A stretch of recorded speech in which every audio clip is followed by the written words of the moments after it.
Hey guys, we are in day 68 in our Bible reading plan, Luke 19 through 21 and Psalm 68. And these are just days before the crucifixion of Jesus, which I think it's important to look at the last days before someone dies and knows they're going to die to see the things that they value, what comes out of their mouth, the way that they react. The big idea in today's reading is that the closer Jesus gets to the cross, the more opposition he faces and the more evident it is that his kingdom opposes the ways of the world.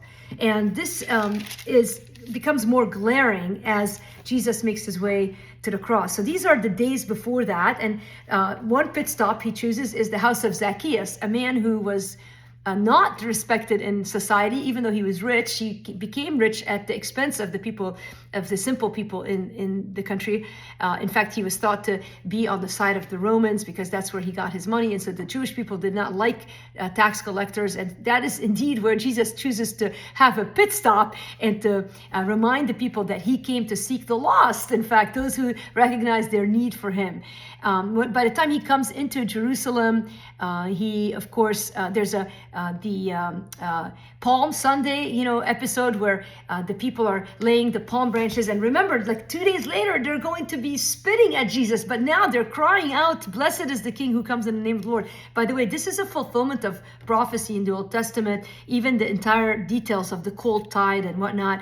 But I love where Jesus says, "I tell you, if these were silent, the very stones would cry out." And God does not need us to recognize that he is God to be God. I think sometimes we think, what do we think of God? It doesn't really matter. He is God. And even the stones recognize it. When he goes to Jerusalem, Jesus weeps over Jerusalem. He's heartbroken over the fact that his people have rejected. They can't see the Messiah. In fact, later in the Acts of the Apostles, we're going to see how the message of the gospel is spread to the Gentiles. That's people like me who are non-Jewish in background. But for now, there's grief in Jesus at the state of affairs of his people, the children of Abraham. And so it's a sobering passage, I think. And then you get into chapter 20, and there's sort of this interface between the religious leaders, the Sadducees, the Pharisees, and Jesus. They want to stump him in the points of theology, and they can't. They are just people who think they know the law, but they miss the heart of God. May that not be said of us.